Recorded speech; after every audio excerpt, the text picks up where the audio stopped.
Welcome back बच्चों। आज solid state के फोर्थ लेक्चर में मैं आपके साथ डिस्कस करने वाला हूँ rank of the unit cell, या फिर आप कह सकते हैं number of constituent units present in one unit cell. एक यूनिट सेल जब हमारा स्पेस लैटिस बनता है तो स्पेस लैटिस के बनने के दौरान किसी भी यूनिट सेल में कितने कंस्टिट्यूएंट पार्टिकल प्रेजेंट होते हैं वो उसका रैंक कहलाता है, या number of constituent particle per unit cell कहलाता है।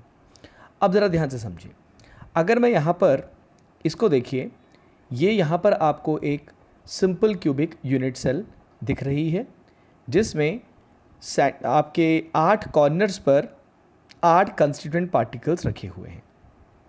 तो अगर आपसे पूछा जाए कि इस यूनिट सेल के अंदर टोटल कितने कंस्टिट्यूएंट पार्टिकल्स प्रेजेंट हैं, तो अगर जब हम ये यूनिट सेल आपस में जुड़ेंगी और एक स्पेस लैटिस तैयार होगा, तो इस बात को हमेशा ध्यान रखिए कि जो कॉर्नर पर किसी भी कॉर्नर पर कंस्टिट्यूएंट पार्टिकल प्रेजेंट होता है उसका एक यूनिट सेल के अंदर केवल 1/8 पार्ट ही प्रेजेंट होता है।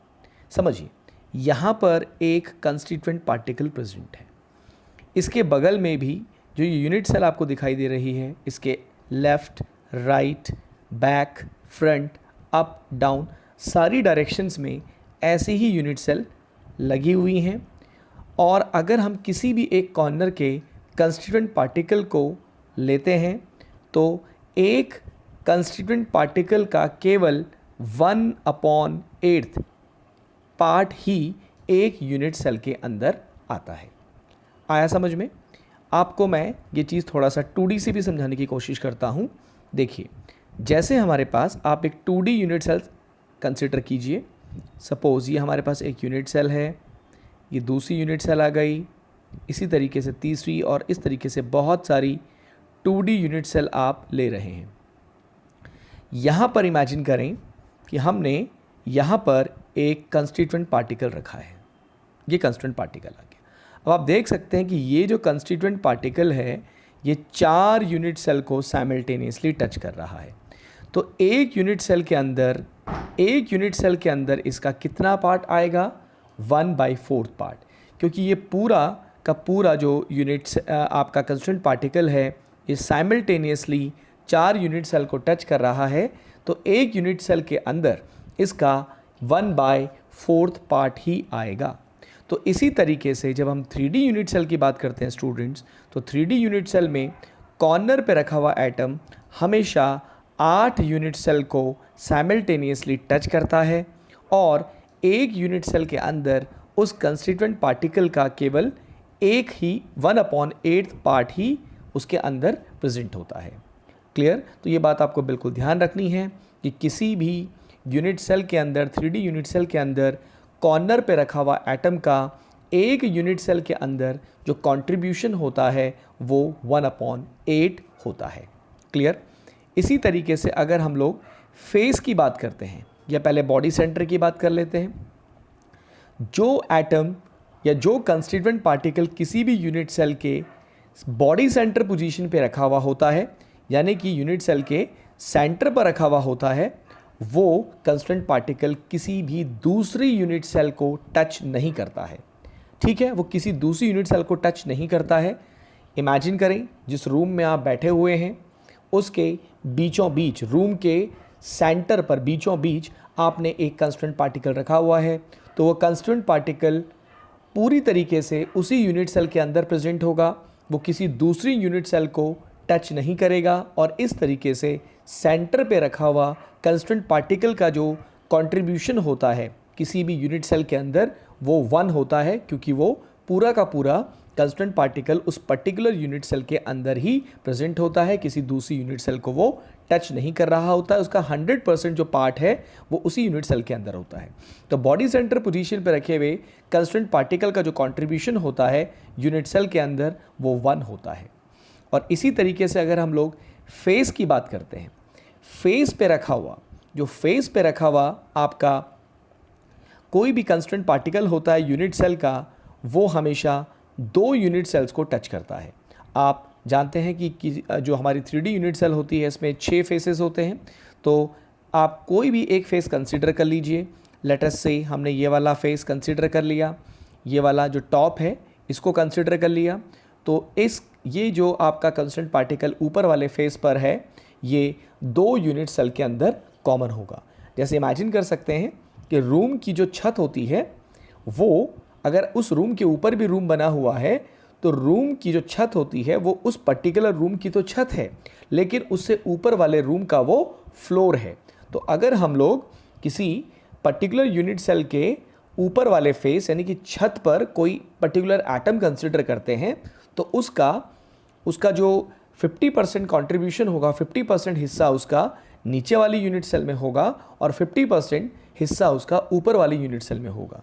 इन अ नटशेल किसी भी फेस पर रखे हुए कंस्टिट्यूएंट पार्टिकल का जो कंट्रीब्यूशन होता है किसी पर्टिकुलर यूनिट सेल के अंदर वो 1/2 होता है। तो कंक्लूजन क्या है? कॉर्नर पे रखा हुआ एटम का कंट्रीब्यूशन किसी भी पर्टिकुलर यूनिट सेल के अंदर 1/8 होता है। फेस पे रखे हुए एटम का या कंस्टिट्यूएंट पार्टिकल का कंट्रीब्यूशन किसी पर्टिकुलर यूनिट सेल के अंदर 1/2 होता है।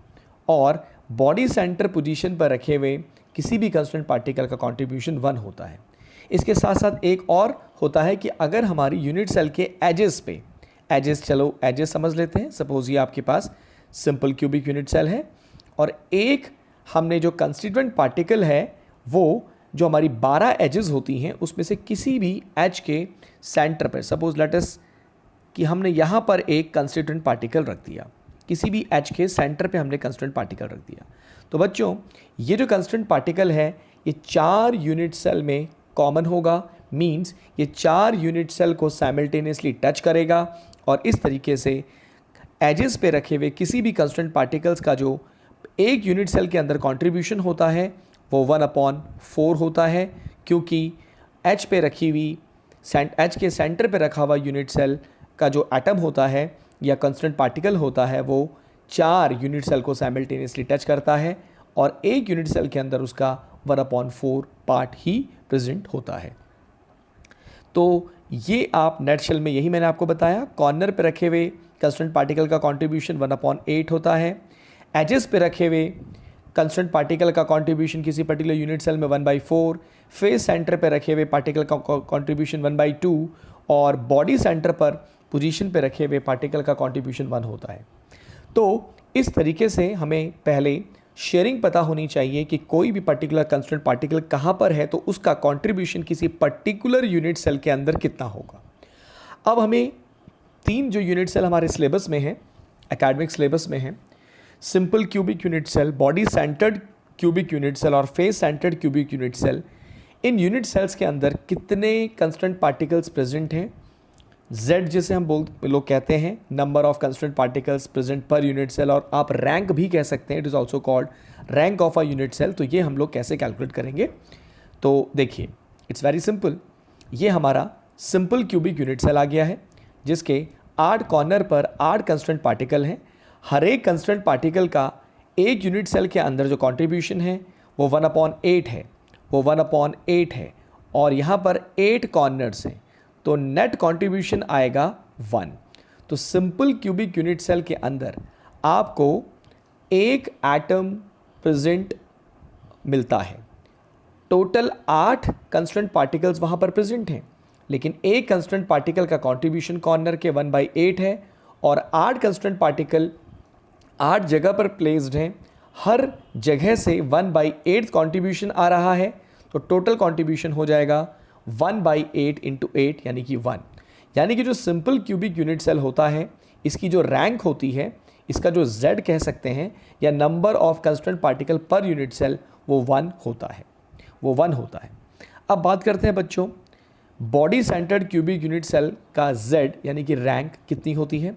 तो यहाँ पर जो कॉर्नर से कंट्रीब्यूशन आने वाला है 1/8 1/8 1/8 1/8 कितनी बार आने वाला है, 8 टाइम्स आने वाला है, क्योंकि 8 कॉर्नर्स पर 8 कंस्टेंट पार्टिकल प्रेजेंट हैं। तो यहाँ से कंट्रीब्यूशन आएगा 1 और जो सेंटर पर बॉडी सेंटर पोजीशन पर आपका कंस्टेंट पार्टिकल रखा हुआ है जो किसी के साथ शेयरिंग नहीं कर रहा है, यहाँ से कंट्रीब्यूशन आएगा 1, तो टोटल एटम हो जाएंगे 2। तो body centred cubic unit cell के अंदर जो total number of constituent particles per unit cell present हैं वो उनका नंबर है 2, 1/8 इंटू 1/8 प्लस 1, तो टोटल आ गया 2, यानी कि इसका रैंक यानी कि इसका Z body centred cubic unit cell का Z हो गया 2। अब face centred cubic unit cell की बात करें तो face centred cubic unit cell में हर एक कॉर्नर पर 8 कॉर्नर्स पर 8 कंस्टिट्यूएंट पार्टिकल्स, तो कॉर्नर से जो शेयरिंग आने वाली है वो आने वाली है 8 इंटू 1/8 यानी कि 1। कॉर्नर से जो कॉन्ट्रीब्यूशन आने वाला है वो है 1। और फेसेस, कितने फेसेस होते हैं स्टूडेंट्स क्यूबिक यूनिट सेल के? 6 फेसेस हैं, और हर एक फेस से कितना कॉन्ट्रीब्यूशन आएगा? 1/2। ये आपको फिगर में भी दिखाई दे रहा है। तो फेसेस से कॉन्ट्रीब्यूशन आएगा 3 और कॉर्नर से कॉन्ट्रीब्यूशन आएगा 1, तो टोटल नंबर हो गया 4। तो एफसीसी यूनिट सेल के अंदर एक यूनिट सेल में 4 कंस्टिट्यूएंट पार्टिकल प्रेजेंट होते हैं। 8 into 1/8, 8 into 1/8 plus 6 into 1/2 that is total 4। तो ये रिजल्ट हमें डायरेक्ट भी याद रखना पड़ता है कि सिंपल क्यूबिक यूनिट सेल के अंदर जो Z का वैल्यू है वो 1 है, यानी कि रैंक 1 है, या आप कह सकते हैं number of constituent particles per unit cell 1 है। बॉडी सेंटर्ड में Z 2 होता है और face centred cubic unit cell के अंदर Z 4 होता है।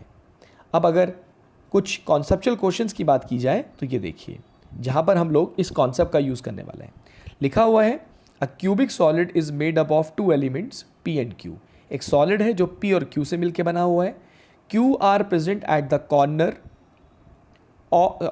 ऑफ द क्यूब, यानी कि जो यूनिट सेल है उसके कॉर्नर्स पर आपका कौन सा एटम प्लेस है? Q एटम प्लेस है। और P कहाँ पर प्लेस है? P है एट द बॉडी सेंटर। तो बताइए what is the formula of the compound? Compound का फॉर्मूला क्या होगा? तो हमारा कंपाउंड जो है वो मिलकर बना हुआ है P और Q से। P कहाँ पर है? कॉर्नर्स पे। तो P का नंबर क्या होगा बच्चों? 8 इंटू 1/8, यानी कि P का नंबर होगा 1। Q कहाँ पर है बच्चों? Q है बॉडी सेंटर पोजीशन पर, और बॉडी सेंटर पोजीशन पर Q का नंबर हो जाएगा 1, क्योंकि बॉडी सेंटर पोजीशन पर जो कंस्टिट्यूएंट पार्टिकल प्रेजेंट होता है वो किसी के साथ शेयरिंग नहीं करता है। तो यहाँ पर P का नंबर 1 आ रहा है क्योंकि वो कॉर्नर पर है, और Q का नंबर भी 1 आ रहा है क्योंकि वो बॉडी सेंटर पोजीशन पर है। तो P1 हो गया, Q1 हो गया, तो हमारे कंपाउंड का फॉर्मूला आ गया PQ, क्योंकि P भी 1 है और Q भी यहाँ पर 1 है। ये देखिए number of atoms of Q located at the corner 8 into 1/8 equal to 1, and number of P located at body centre that is 1। तो Q का नंबर 1, P का नंबर 1, यानी कि कंपाउंड का फॉर्मूला हो गया PQ, राइट। चलिए दूसरा question. A compound is formed by 2 elements P and Q। Again एक कंपाउंड 2 एलिमेंट से मिलकर बना हुआ है P and Q। Compound crystallises in cubic arrangement in which P is present at the corner of a cube and Q are present at the face center। तो समझिए P कहाँ पर प्रेजेंट है? कॉर्नर्स पर। तो P का contribution हो गया 8 इंटू 1/8 दैट इज 1, और Q कहाँ पर प्रेजेंट है? फेसेस पे। तो फेसेस हो गए 6, कॉन्ट्रीब्यूशन होता है 1/2, तो यहाँ से आ जाएगा 3। तो P का नंबर आ गया 1, Q का नंबर आ गया 3। तो इस तरीके से फॉर्मूला हो जाएगा PQ3। देखिए contribution of P atom to the unit cell that is corner पर प्रेजेंट है, तो 8 इंटू 1/8 दैट इज 1, और Q कहाँ प्रेजेंट है बच्चों? फेसेस पे। 6 फेसेस, 6 इंटू 1/2 दैट इज 3। तो P हो गया 1, Q हो गया 3, फॉर्मूला हो गया PQ3। PQ3 clear? Okay, now next question यहाँ पर देखें, लिखा हुआ है in a face centred cubic arrangement of A and B, A atom occupy the corner and B atom occupy face centre of the unit cell. ठीक है, A corner पर है और B फेस सेंटर पर है। आगे पढ़ें। One of the corner, very important, one of the corner in each unit cell remain vacant, what is the simplest formula of the compound. एक आपका सॉलिड मिलकर बना हुआ है A और B से। A कहाँ पर है? कॉर्नर्स पर। B कहाँ पर है? फेस सेंटर पर। लेकिन यहाँ पे एक एडिशनल चीज़ कही गई है कि जो A एटम है वो 7 कॉर्नर्स पर है। यूनिट सेल के अंदर 8 कॉर्नर्स होते हैं, लेकिन यहाँ पर आप देख सकते हैं कि क्वेश्चन में लिखा हुआ है one of the corner in each unit cell remain vacant.